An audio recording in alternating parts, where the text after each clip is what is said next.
안녕하세요. TV책방 북소리 홍선혜입니다. 이제 절기상 입동도 지나고 우리는 요즘 가을의 끝자락에 살고 있는데요. 이파리들을 떨궈내면서 가을의 시작을 알렸던 우리 주변의 나무들. 이 나무들은 이 계절을 어떻게 보내고 있을까요? 다가올 겨울 준비에 분주하면서도 울창했던 지난 여름을 그리워하고 있을 듯합니다. 하지만 이런 나무들의 이야기에 귀를 기울일 만한 여유가 없는 게 우리들의 모습이죠. 이런 현대인들이 꼭 한번 읽어보면 좋을 만한 책이 출간됐습니다. 다채로운 꽃과 나무들의 이야기를 담은 나무 인문학자 고규홍 교수가 쓴 천리포 수목원의 자개인데요. 오늘 TV책방 북소리에서 만나봅니다.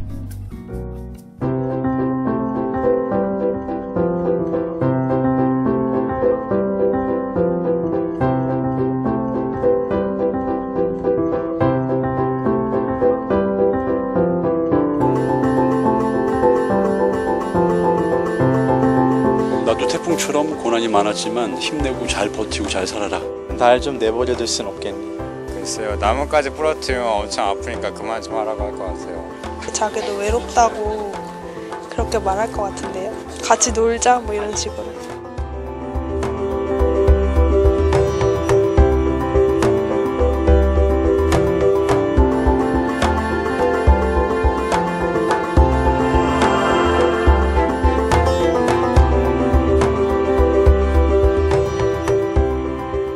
네, 시민들이 상상하는 나무의 마음 들어보면서 TV책방 북소리 문을 열어봤습니다. 정말 나무가 그렇게 말하고 있을 것만 같은 생각이 드네요. 재미있는 시간이었습니다.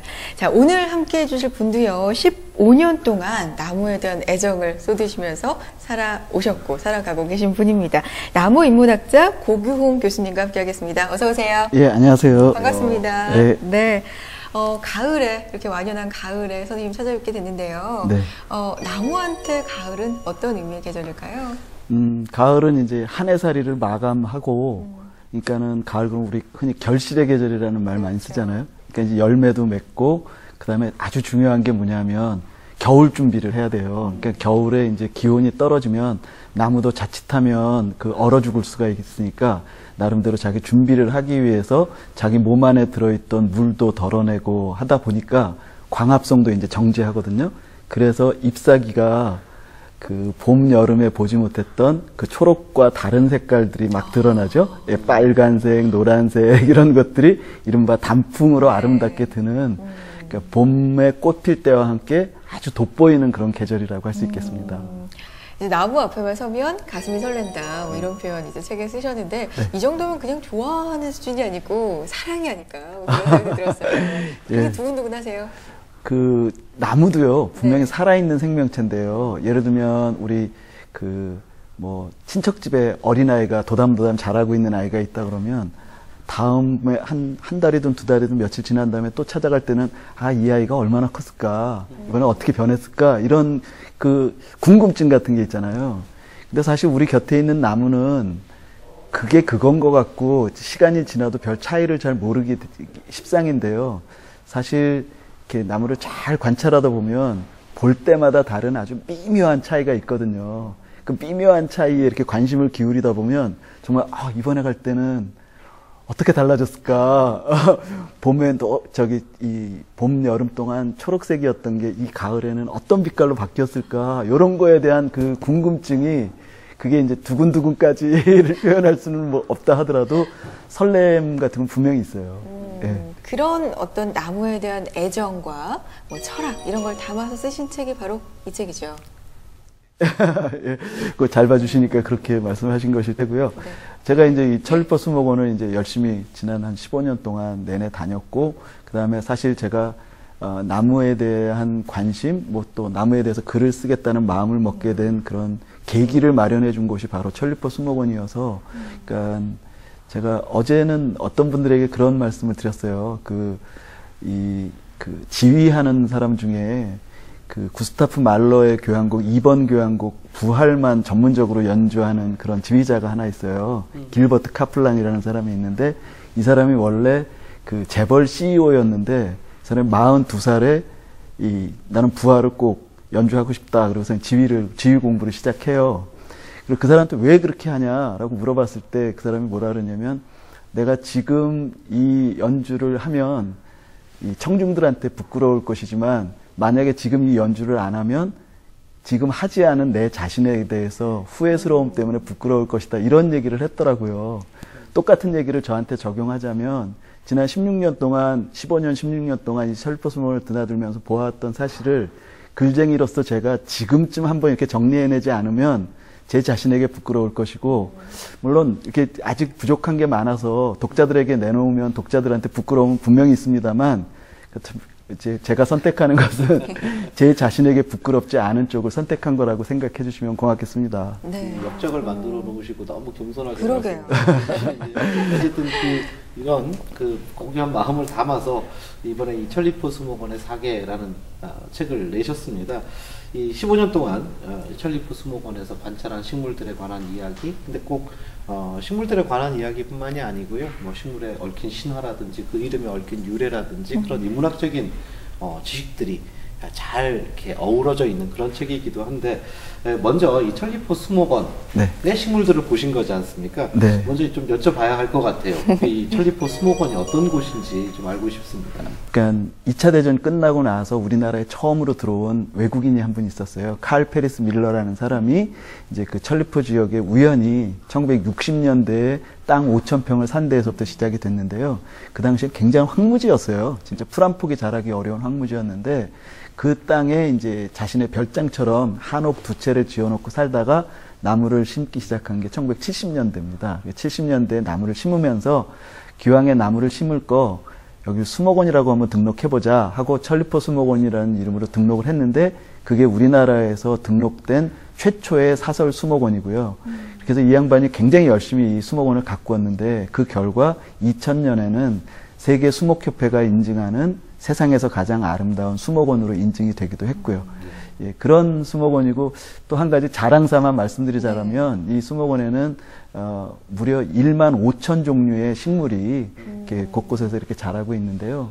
예, 그런 어떤 우리나라에 있는 수목원 식물원 중에서는 아마 가장 많은 종류의 식물을 보유하고 있는 수목원입니다. 국문학을 전공하셨고요. 네. 그리고 기자 생활도 하셨다고 네. 들었는데 15년 전, 16년 전에 이 천리포 수목원과의 인연이 궁금해요. 네, 그것도 저는 진짜 참 우연이었는데요. 그러니까 제가 기자 생활이라는 게 대강 짐작하시겠지만 이렇게 동선이 참 복잡하거든요. 이 사람 저 사람 만나고 바쁘게 지내고 막 하는 거였는데 기자 생활을 제가 그냥 무작정 사표를 냈어요. 사표를 내고 이제 앞으로 뭐 해먹고 사나 이런 고민을 하면서 잠시 좀 쉬어야 되겠다는 생각을 했습니다. 그 동선도 좀 정리하고 그럴 겸. 그래서 쉬어야 되겠다고 생각하고 절집을 찾아다녔어요. 근데 절집이 그 당시만 하더라도 템플스테이가 그렇게 익숙하던 시절이 아니에요. 그러다 보니까 절집에서 저를 잘 받아주지는 않더라고요.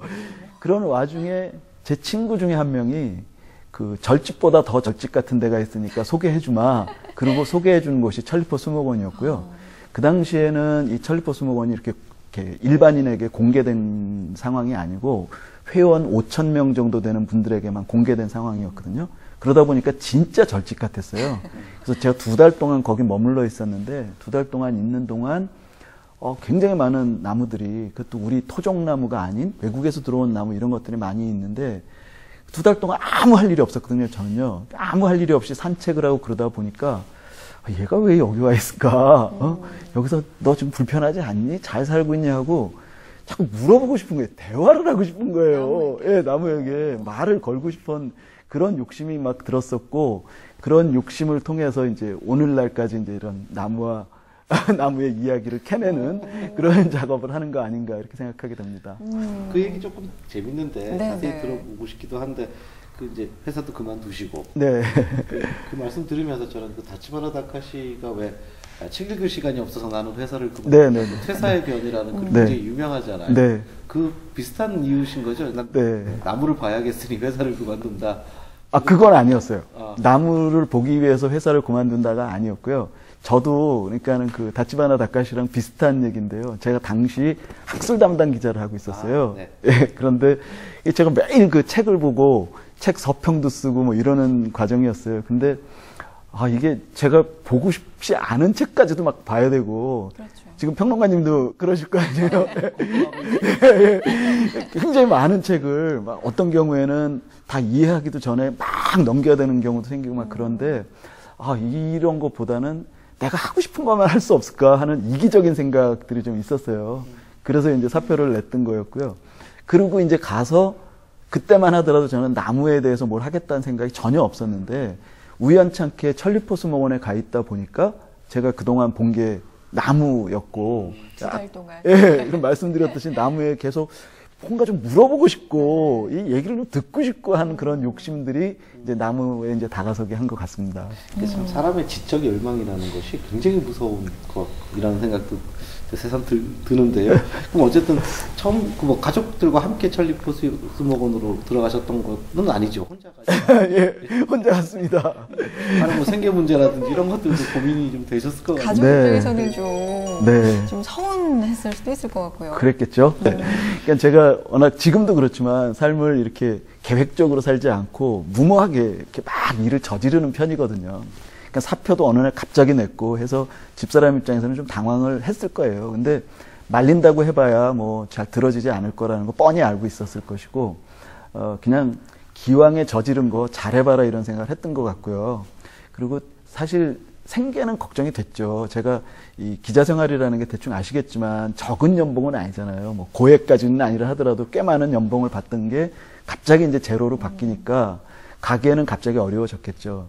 근데 그나마 다행인 게 저희 집사람이 그 직장이 있었거든요. 예, 그러니까는 일단 어렵지만 집사람이 이제 가게를 이제 이끌어가는 식으로 하면서 이제 저는 이제 수목원에 가 있었는데요.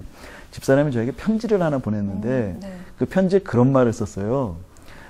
참 기특한 내용인데요. 그러니까 대부분의 남자들이 자연을 정복의 대상으로 삼기 십상인데 기왕에 수목원이라는 곳에 들어가 있으니 가 있는 2달 동안만이라도 정복의 대상이 아니라 동화의 대상으로 생각하면 어떻겠느냐 이런 얘기를 편지에 써줬어요. 그게 저는 이 책의 머릿말에도 제가 그래서 내가 천리포수목원에 처음 갔을 때 그런 이야기를 해준 제가 큰 벗이라고 표현했는데요. 큰 벗 누구누구에게도 감사드린다라고 표현했는 게 이제 그런 까닭입니다. 그렇군요. 책에 보면요, 나무만 보면 설레는 나무 인문학자 이렇게 소개가 되어 있습니다. 나무 인문학자라는 말이 사실 처음 들어본 말이기도 하고 네. 좀 생경하면서 전 신선하게 좀 느껴졌거든요.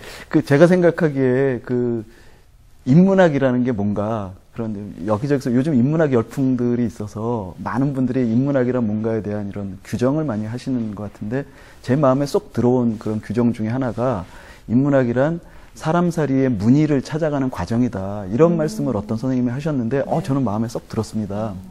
예를 들면 이런 일이 있어요. 제가 이 나무를 오래된 나무들을 많이 찾아다니잖아요. 이렇게 찾아다니다 보면 이 오래된 나무라는 게 시골에 많이 있잖아요. 이 도시에는 오래된 나무가 별로 없고 근데 시골이라는 데가 어떠냐면 연세가 많으신 분들이 주로 노인 세대들 위주잖아요. 네. 그리고 노인분들이 이 나무를 잘 아시기 때문에 저는 가면 노인들하고 이야기를 많이 나눕니다. 노인들이 아주 조근조근 재미있게 나무 이야기를 해주시는데 네.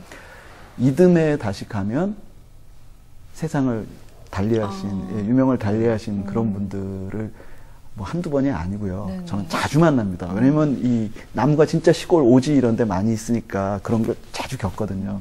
그럴 때마다 제가 느끼는 게 뭐냐면 사람은 가도 나무는 남는구나. 그리고 나무는 남아서 나무의 결 안에 그 사람살이의 무늬가 그대로 담기는구나. 물론 나무가 사람의 언어로 이야기를 해주지는 않지만 예를 들면 제가 그 나무를 보면 그 나무 그늘에 앉아서 저한테 이야기를 해주던 어머님이 생각이 나거든요. 그래서 나무만큼 그 인문학적인 그런 사람살이의 무늬를 제대로 담는 그런 자연물은 없구나 이런 생각을 하는데 최근에 이 책을 내면서 이 출판사 사장하고 이 편집팀에서 나무 칼럼니스트라고 하기에는 이 책이 좀 분량도 있고 한데 칼럼이라는 건 짤막짤막하게 가는 그렇죠. 건데 예. 이건 그동안 제가 썼던 글들 이렇게 짤막짤막한 것만 쓴 게 아니라 긴 거 많이 써왔거든요. 그러니까 새롭게 포지셔닝을 해보자 하더니 그럼 나무 인문학자가 어떨까 딱 그러는데 사실 저는 학자라는 말이 좀 부담스러웠어요. 제가 공부하고 이런 사람이 아니어서. 그런데 나무 인문학이라는 말에 대해서는 기분이 좋았습니다. 맞다 이런 생각이 딱 들어서 그냥 받아들이고 있습니다. 책에 보면 또 이런 말이 있었어요. 식물은 서두르는 사람한테는 결코 말을 걸어주지 않는다. 그 구절을 저는 좀 인상 깊게 읽었는데 네. 그러면 좀 여유가 있어야 된단 말이잖아요. 네. 나무를 이렇게 보고 있으려면. 네. 그러면 성격도 좀 바뀌셨을 것 같아요. 제가 원래 성격이 굉장히 급합니다. 급하고 조급하고 운전을 해도 그냥 막 다니고 막 이런 스타일인데요. 근데 지금 말씀하신 제가 이제 식물에 관한 글을 쓸 때, 그리고 식물을 관찰할 때 분명히 느낄 수 있는 건 뭐냐면 서두르면 볼 수가 없어요. 이를테면 이 천리포 수목원에는 제가 책에도 썼습니다만 호랑가시나무라는 나무가 200여 종이 있어요. 근데 200종류가 넘는 그 호랑가시나무들이 정말 다 똑같은 호랑가시나무인데 정말 미묘한 차이들이 있거든요. 그래서 이 나무들을 관찰하려면 여기 딱 한참 보다가 옆으로 갑니다. 그래서 다른 걸 관찰하다가 이게 앞에서 본 거랑 뭐가 다르지? 그럼 다시 또 와서 봐야 되고 이걸 계속 비교해보고 또 3개로 넘어가면 이 3개를 다시 봐야 되고 이런 식으로 끊임없이 계속 보게 되는 그런 아주 지난한 작업인데요. 지루하고 재미없을 줄 알았어요. 저도요. 이게 호랑가시나무 관찰하는 게 정말 지겹겠구나 이렇게 생각을 했는데 정말 미묘한 차이. 가시 하나에서 차이가 나는 경우들이 눈에 탁 들어와요. 예, 그럴 때 그 환이라고 할까요? 예, 그 기쁨은 정말 다른 어디에서 얻을 수 있는 기쁨과 비교가 안 될 겁니다, 아마.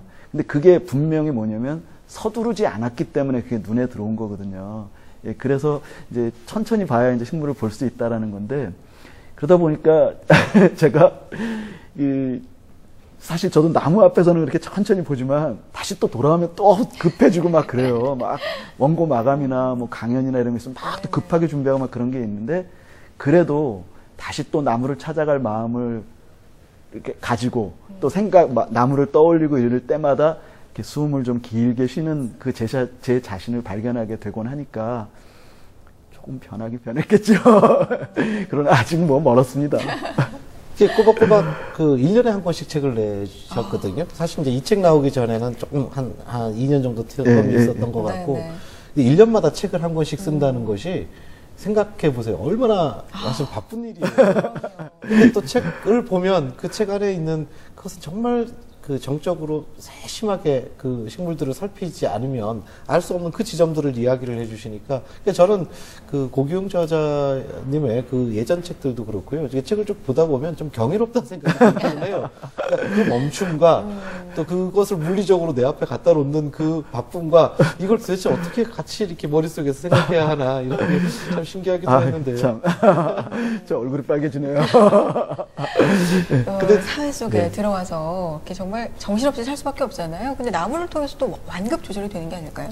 네. 그렇죠. 근데 사실 저는 조금 그걸 섬세하게 설명하자면 그런 느낌을 가져요. 현대인들이 스트레스를 많이 받지 않습니까? 근데 스트레스를 쉽게 풀기 위해서 주로 하는 것은 운동이죠. 그렇죠. 근데 그건 사실 생각을 안 하기 위한 거 아닙니까? 어두운 생각에 빠지는 것보다는 그냥 뭐 몸으로서 많이 움직이게 되고요. 근데 그 식물을 본다라는 건 사실 좀 사람이 정적이 되죠. 정적이 될 수밖에 없죠. 가만히 있는 식물을 봐야 하니까. 그렇죠.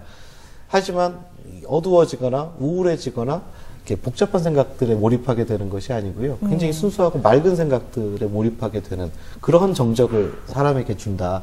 그래서 식물이 우리 특히 인간에게 주는 어떤 그런 선물 이런 것들은 굉장히 독특하면서도 분명한 지점이 있다라는 생각이 드는데 혹시 죄송합니다. 제가 아니요. 전문가 앞에서 아니 별 말씀을요. 예. 그래서 어떤 엊그저께 제가 어느 모임에서 했던 강연의 제목을 어떻게 붙였냐면 나무 그 놀라운 치유력 이런 식으로 붙였거든요. 그러니까 치유의 힘이 강한 곳이다 뭐 이런 얘기를 했는데 저는 가끔 그런 생각이 듭니다. 진짜 저는 운동 잘 안 하거든요. 예. 그러니까 다니는 게 운동이죠, 뭐. 예.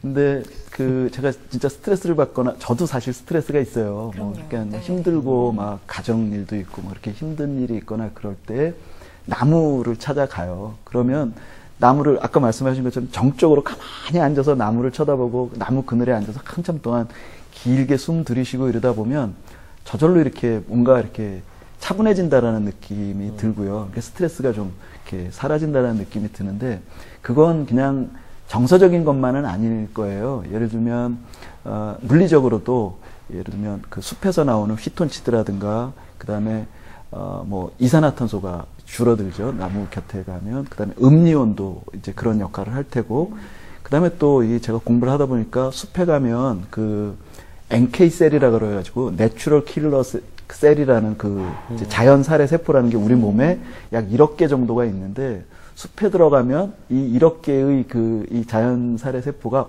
확 늘어나는 거예요. 근데 NK 셀이라는 건 뭐냐면 쉽게 얘기하면 백혈구처럼 우리 몸에 나쁜 균이 들어오면 그거랑 싸워서 이겨내는 그런 세포거든요.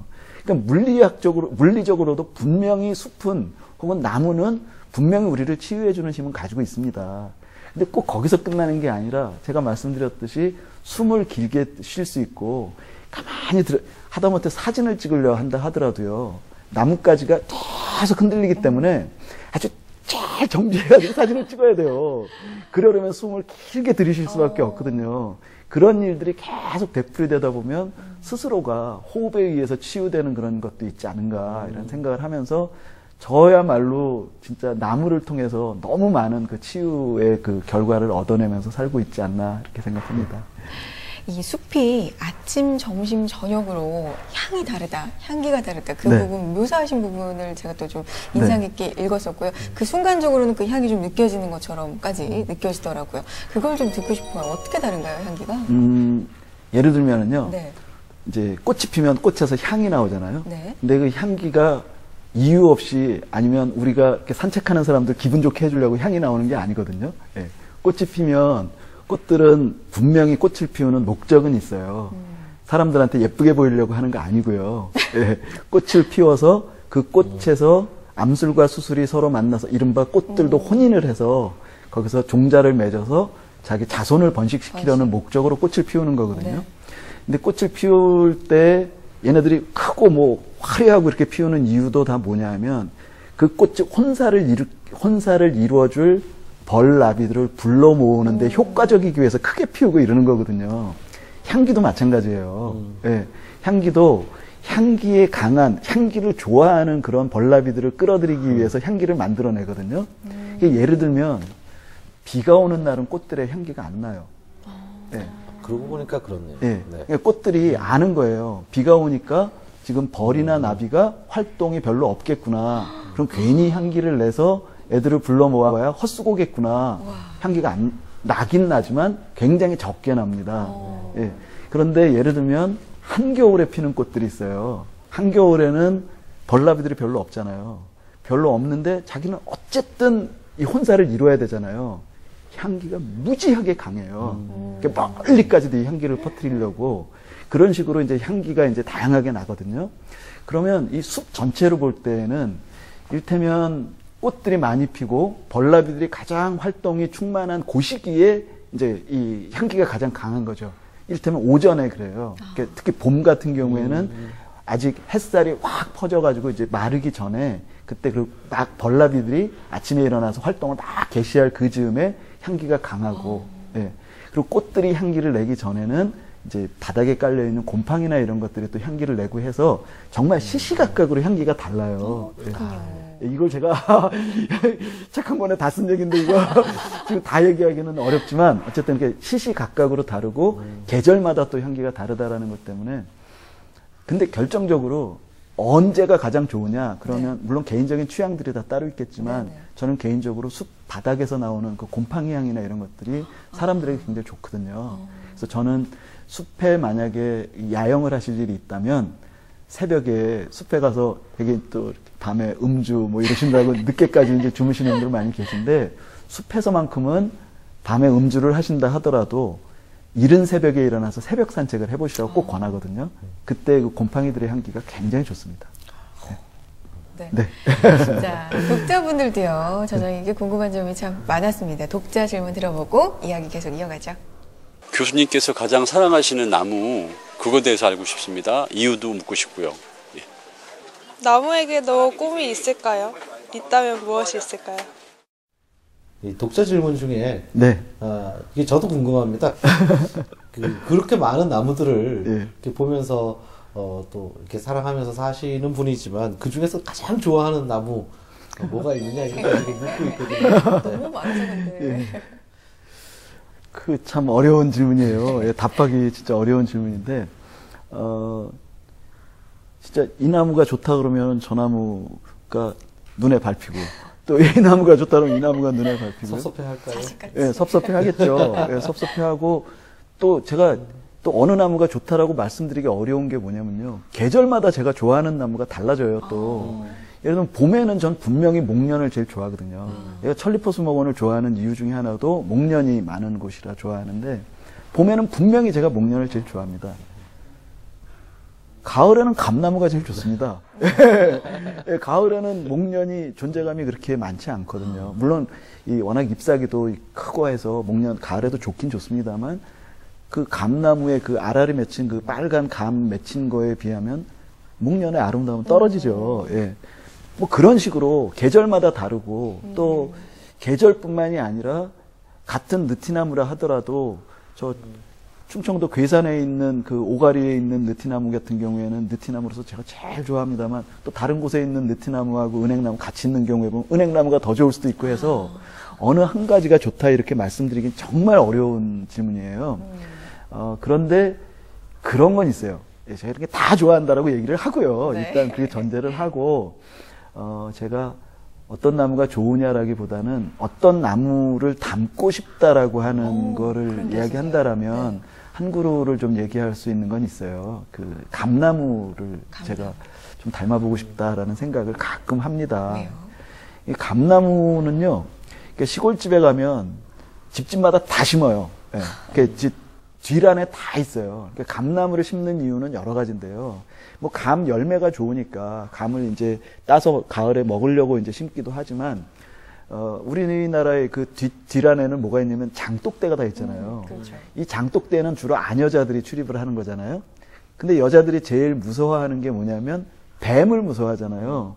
근데 감나무를 심어 놓으면 뱀이 안 온다고 합니다. 예. 실제로? 예, 실제로요. 오, 예, 예.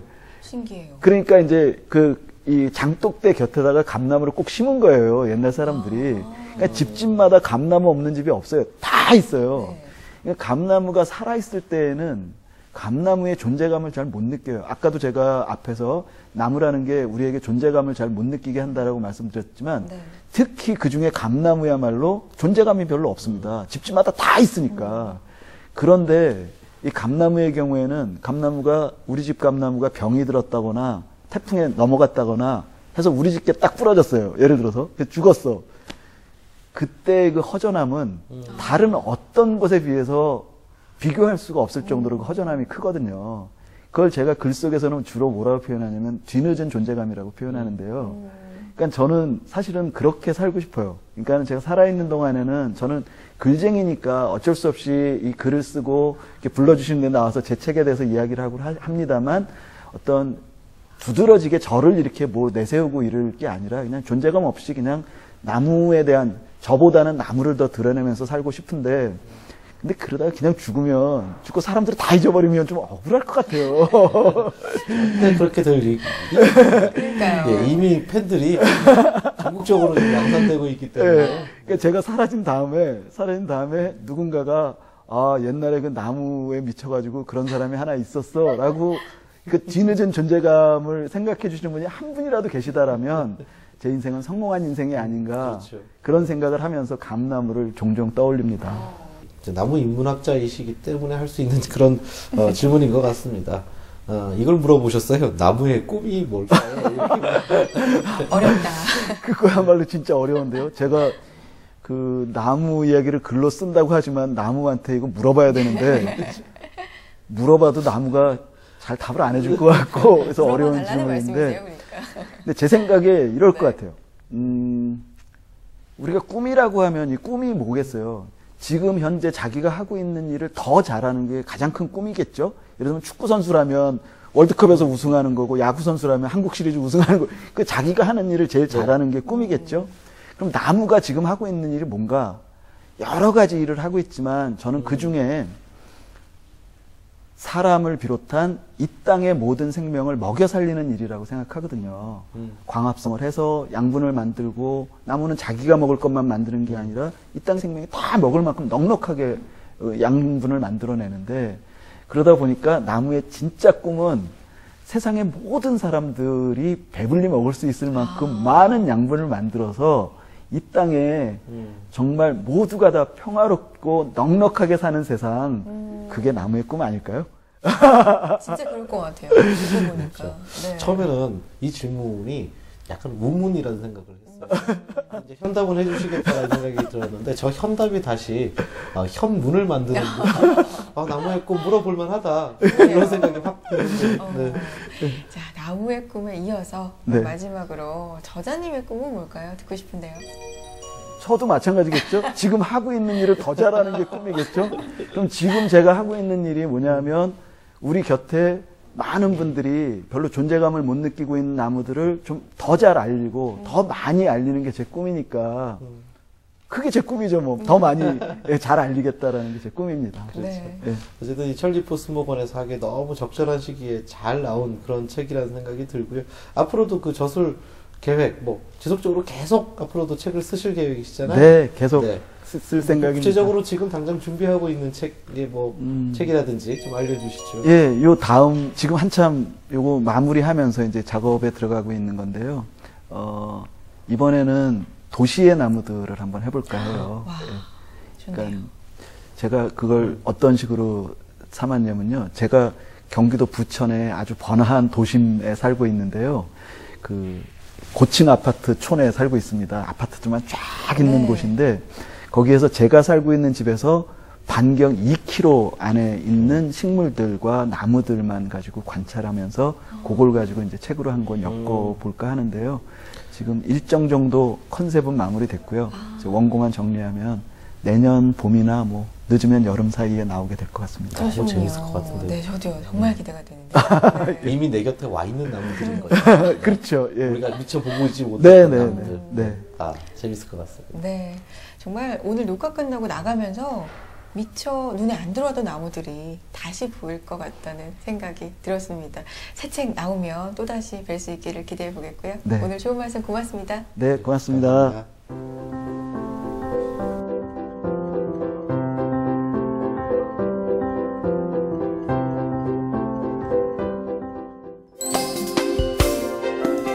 오늘 고규홍 저자와 함께한 나무 이야기, 여러분은 어떠셨나요?